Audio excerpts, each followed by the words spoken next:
Hello everyone. तो आज हम एक बहुत ही कॉमन प्रॉब्लम पे बात करेंगे, वो है hair fall. Usually hair fall 20 से लेके 40 इयर्स तक की एज में पाया जाता है और जो मोस्ट कॉमन रीज़न है वो है एंड्रोजेनिक एलोपेशिया। अब ये एंड्रोजेनिक एलोपेशिया होता क्या है? अगर हम इस वर्ड को स्प्लिट कर दें तो एंड्रोजन होता है मेल सेक्स हार्मोन जो कि है टेस्टोस्टेरॉन। अब ये टेस्टोस्टेरॉन अगर मेल्स में ज़्यादा हो जाए तो वो एक डाईहाइड्रोटेस्टोस्टेरॉन में कन्वर्ट हो जाता है और जो डीएचटी है वो बेसिकली एक एंजाइम के थ्रू हमारे हेयर फॉलिकल्स के जो रूट होते हैं उनको श्रिंक कर देता है। अब क्वेश्चन आता है, क्या ये फीमेल्स में भी हो सकता है? ऑफ कोर्स हो सकता है।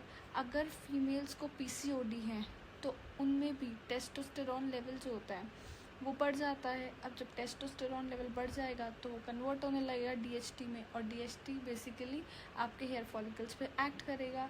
और इसके रीजंस हैं, थायराइड प्रॉब्लम्स हैं, अगर सिर पे आपके इन्फेक्शन हो गया जैसे कि फंगल इन्फेक्शन हो गया, या आप स्मोकिंग करते हैं, टोबैको च्यूइंग की हैबिट है, या फिर आपका जेनेटिक ही चलता आ रहा है, तो भी आपको हेयर फॉल होना बहुत कॉमन होता है। या फिर आपकी न्यूट्रिएंट प्रोफाइल ज़रूर चेक कराएं।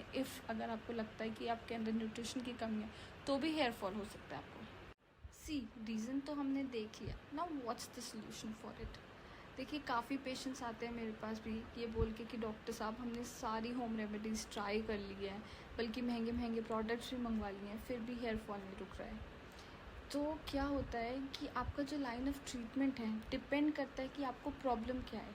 अगर आपको थायराइड की वजह से हेयर फॉल हो रहा है तो ट्रीटमेंट उसके अकॉर्डिंग होगा। अगर पीसीओडी की वजह से हेयर फॉल हो रहा है तो देन लाइन ऑफ ट्रीटमेंट आपका पहले पीसीओडी होगा। कोई इन्फेक्शन है या फिर जेनेटिक है या फिर न्यूट्रिशनल डेफिशिएंसी है आपको, तो फिर ट्रीटमेंट उसके अकॉर्डिंग हो जाता है। महंगे प्रोडक्ट्स इसमें कुछ काम नहीं करेंगे।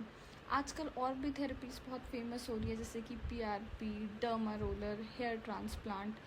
तो आप इन थेरेपीज़ को भी ट्राई करके देख सकते हैं, अच्छी हैं। बट ये होगा कि अगर आपके हेयर फॉलिकल्स वीक हैं तो डर्मा रोलर और पीआरपी काम करेगी। लेकिन अगर आपके हेयर फॉलिकल्स बिल्कुल ही ख़त्म हो चुके हैं then you can go for hair transplant.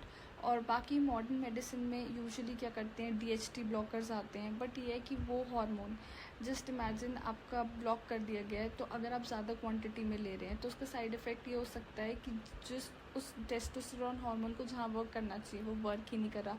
Minoxidil ज़्यादा क्वांटिटी में ले रहे हैं आप टैबलेट फॉर्म में, ऐसे तो आपका बीपी लो हो सकता है। तो प्लीज़ जो भी ट्रीटमेंट करें बहुत सोच समझ के करें। Thank you.